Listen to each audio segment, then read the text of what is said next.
Imagine a world that feels stable. Not just stable, predictable. You wake up, you go to work, you buy products made somewhere far away. You use technology built on another continent, and everything just works. Behind that everyday simplicity lies one of the most complex systems ever created by humans. A system of trade, finance, power, dependence. And at the center of this system stands a relationship most people never think about: the economic bond between Europe and the United States. Every year, nearly $2 trillion move between them. Goods, services, capital, constantly flowing across the Atlantic. It is the largest economic partnership in human history, bigger than the United States and China, bigger than any regional alliance, bigger than anything that has ever existed before. And for decades, it has worked. Not perfectly, but well enough that people stop questioning it.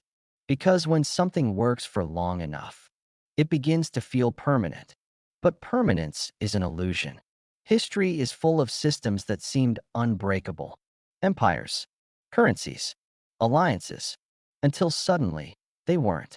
And today, there are signs, subtle but real, that this system is beginning to shift. At first glance, nothing seems wrong. Trade is still happening. Markets are still functioning. Companies are still growing. But beneath the surface, something is changing. Because the rules that built this system are no longer being followed. For decades, the global economy was built on one core idea: cooperation creates prosperity. Countries specialized. They focused on what they did best. They traded with others. This created efficiency, lower costs, faster growth, more innovation. And Europe and the United States became the perfect example of this model. Europe focused on industrial excellence. Germany built machines.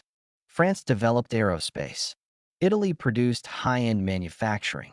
The United States focused on innovation, technology, finance, software.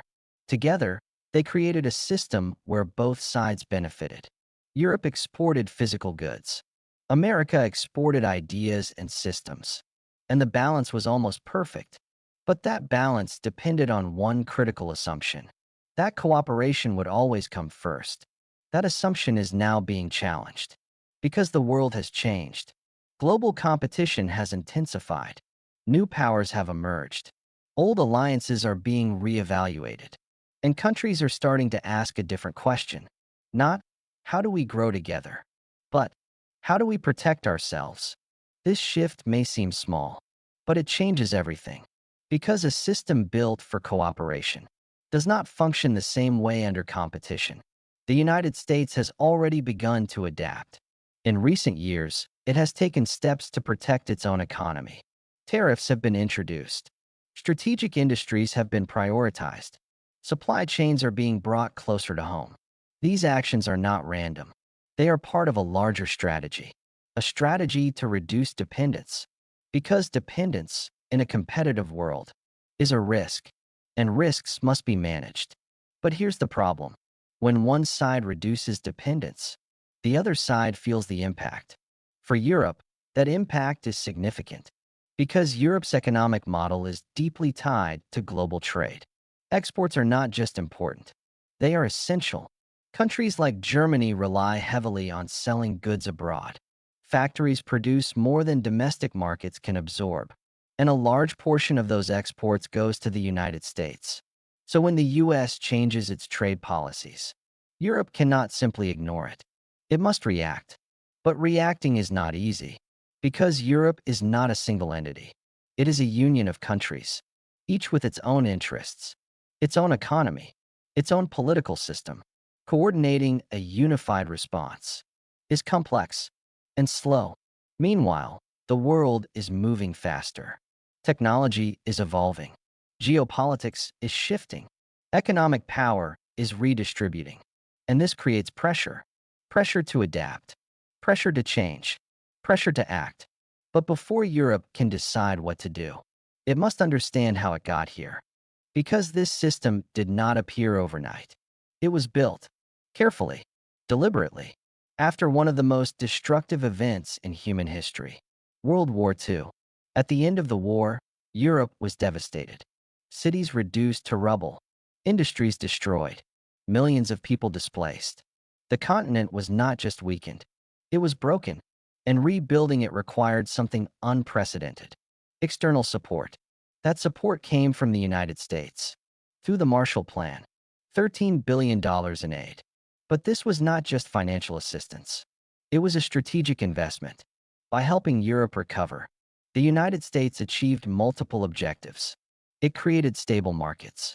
It increased demand for American goods. It strengthened political alliances. And most importantly, it established influence. This was the beginning of a new global system, one where the United States played a central role. Europe recovered rapidly.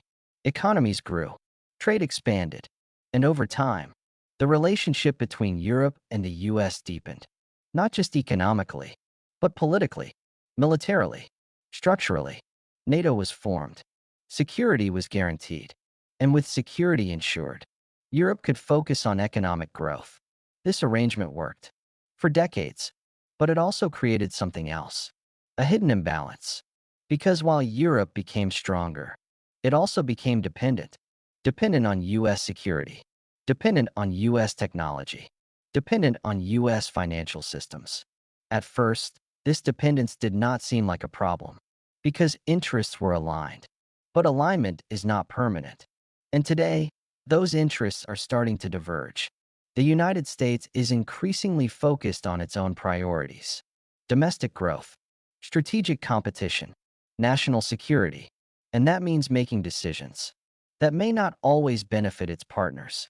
For Europe, this creates uncertainty because it reveals a fundamental reality. Europe does not fully control the system it operates within.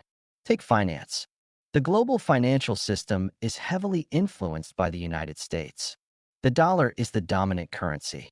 International transactions often pass through US institutions. Even when Europe trades with other regions, the system still connects back to the US. This creates leverage, and leverage creates power. Then there is technology. Many of the world's most important digital platforms are controlled by American companies. Cloud infrastructure, operating systems, data networks. These are not just business tools. They are the backbone of modern economies. And Europe does not fully own them. The same applies to defense. European security is closely tied to NATO, and NATO is heavily influenced by the United States. This means that in times of crisis, Europe relies on decisions made elsewhere. All of these factors combine into a single reality: Europe is strong, but not fully independent. And in a stable world, that might be acceptable. But in an unstable world, it becomes a vulnerability. So the question becomes unavoidable. What happens if the system changes? What happens if cooperation is replaced by competition? What happens if alliances weaken? These are not theoretical questions anymore. They are real, because the world is already changing. Supply chains are being restructured. Countries are diversifying partnerships. New alliances are forming. Globalization is not ending, but it is evolving. From open systems to controlled networks, from global integration to strategic blocks. And in this new environment, independence matters more than ever. But achieving independence is not simple. It requires massive investment, long-term planning, political coordination, and most importantly, time. And time may be limited because other players are already moving. China is expanding its influence. Emerging markets are gaining power. New financial systems are being explored. The balance of power is shifting. And in this shifting landscape, standing still is not neutral. It is a risk. So Europe faces a choice: adapt to the new reality, or remain dependent on the old one. Neither option is easy. Both involve trade-offs. But one thing is certain: the system that once felt permanent is no longer guaranteed. And the countries that understand this first will be the ones that shape what comes next. Because in the end, the question is not whether the world will change. It already is. The real question is, who will control that change? And who will be controlled by it?